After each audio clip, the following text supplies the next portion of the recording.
Alright, so I'm going to show how to open up and disassemble this DELL Latitude 7390.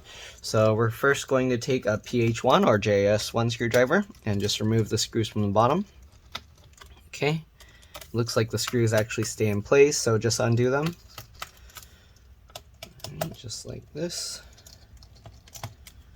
Okay, if I remember correctly, only the back screws might hold themselves in place, but let's see. Oh, actually it looks like all the screws hold themselves in place. Alright, if my video helps you, make sure to like, subscribe, and share my channel with others so that they can also learn how to fix their devices and upgrade them. If this video helps you save a bunch of money, please consider contributing a little to the channel so that I can continue doing this for a living. Alright, every little bit helps, every bit is greatly appreciated. And yep. Alright, so there we go. We undid all the screws, but as you can see, they're all stuck in there. Let's go ahead and try with a suction cup to remove the bottom cover here. So I'm going to get the suction cup. I'm going to hold the palm rest area down here while I try and pull this up. Okay, and you can see it's coming out, and there we go. It came out pretty easily. Alright, if you don't have a suction cup, you could also use some tape. Just stick it together and then meet it in the middle so you can use it as like a pull tab. Alright, there we go. The customer doesn't really need this computer fixed. They just wanted to transfer data out. And I guess I can see why it's having issues. This RAM looks pretty bad. I don't know if liquid got on it or what. But I don't know what that stuff all over the RAM is. That's kind of weird. Well, I don't know. Okay, well, the customer doesn't need this fixed, so we're just going to go over what's inside, and then I'm going to pull the SSD out. And yeah, so the RAM just pops out like this. Pull the two tabs to the side. Oh yeah, their RAM is definitely toast. The slot might be damaged as well. So this is PC4 2400T. So if you need RAM, make sure you get PC4 2400T. You can get whatever size stick you want. This is a 16 gig stick. But again, you can get any size stick of RAM you want. Okay, we're going to remove the SSD here. This is a M.2 SATA SSD. I don't know if it supports PCIe NVMe, but this is an M.2 SATA SSD. So we're going to take that screw out, lift it up slightly, and then wiggle and pull it back, just like that. Alright, so we're going to put this screw back. I'm going to have to copy over their data first, so reassembly will come later.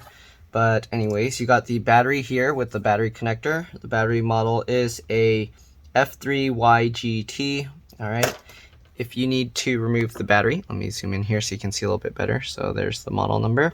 If you need to remove the battery, it's just this pull tab here. So you would get this tab here, and then you would just pull it straight up, just like that. You might have to wiggle it a little, but there we go. That's how you disconnect the battery. All right. You got the LCD Lvds connector here underneath this screws. All right. If you need to remove that, make sure you disconnect the battery and then open the computer and press and hold the power button 10 to 15 seconds before doing anything. You got the DC jack or charge port connector here with that. All right. I'm not going to completely disassemble this. I'm just going over what's inside, what I can see. Then you got the connector here. You got the wireless card. All right. You pull these tails up to disconnect them. But anyways, you got the BIOS, CMOS, or RTC battery right here. Connectors there.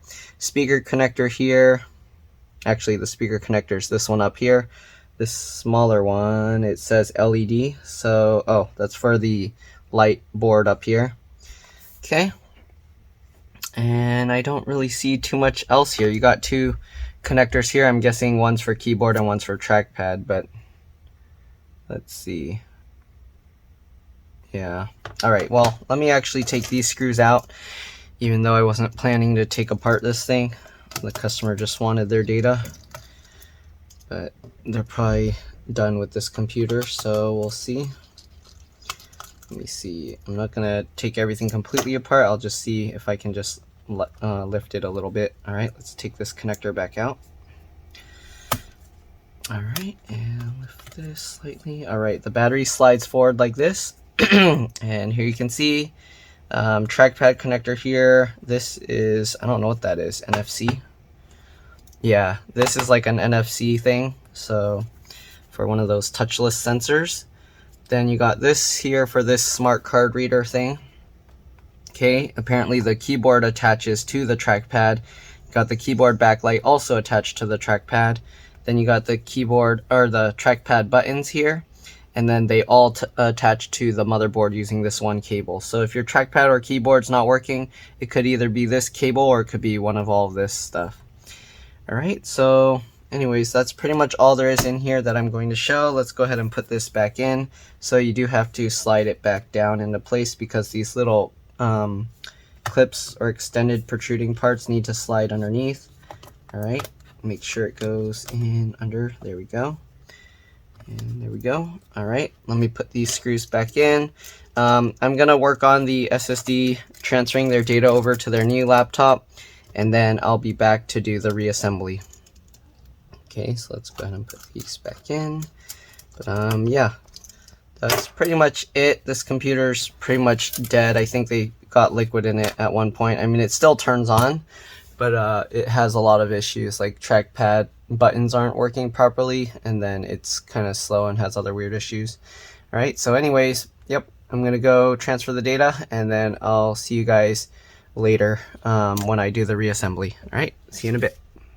All right, so after taking out the hard drive and trying to read it, apparently it has BitLocker on it, and it asks for like a 24 digit key or something, 24 character key, and the customer doesn't know what that is, so we're just gonna put the hard drive back in, and hopefully it's not gonna be, sometimes it locks it out until you get that 24 character key. So hopefully I believe this is a company computer, so hopefully the company will have that information for them. Anyways, let's take this out. I was using this SATA adapter to be able to transfer the stuff over. Okay, so I just use this SATA enclosure with the SATA adapter. But anyways, let's go ahead and put the hard drive back in. Okay, let's pop this cover back out.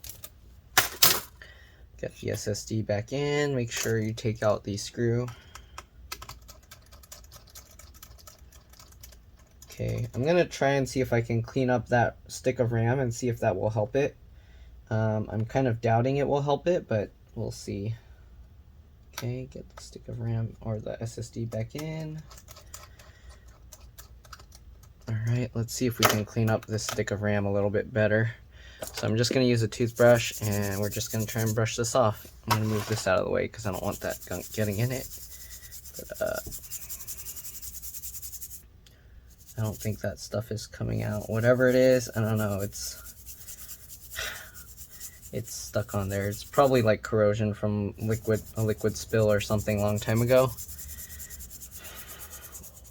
I'm surprised their computer was still turning on with this. But yeah. Hopefully trying to clean this off didn't make it worse. Sometimes trying to clean it off will cause issues. But here you can see these pins are kind of also burnt here. So I'm going to try and clean that as well. A little bit. I don't think it's going to help, but anyways, let's go ahead and put this back in. Alright, let's go ahead and put this cover back on. Just get it lined up. You want to get the bottom in first.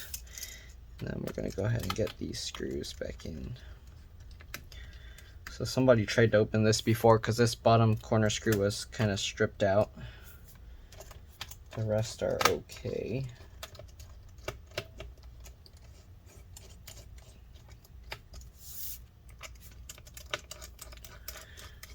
Alright, we're just going to get all these screws back in. And that's pretty much all there is to this, so hopefully this video helped you guys. If it did, again, please like and subscribe and share my channel with others so that they can also learn how to fix, upgrade, repair their computers. Alright, let's go ahead and snap all those little clips back in. Thanks for watching, and I'll see you all in the next one. Alright, there we go. Let's actually see what happens when we try and boot this thing up. Let's make sure to clip all that in. Let's see if the screws, make sure it's tightened all the way. There we go. Alright, let's see what happens. Is it going to actually boot up, or is it going to complain?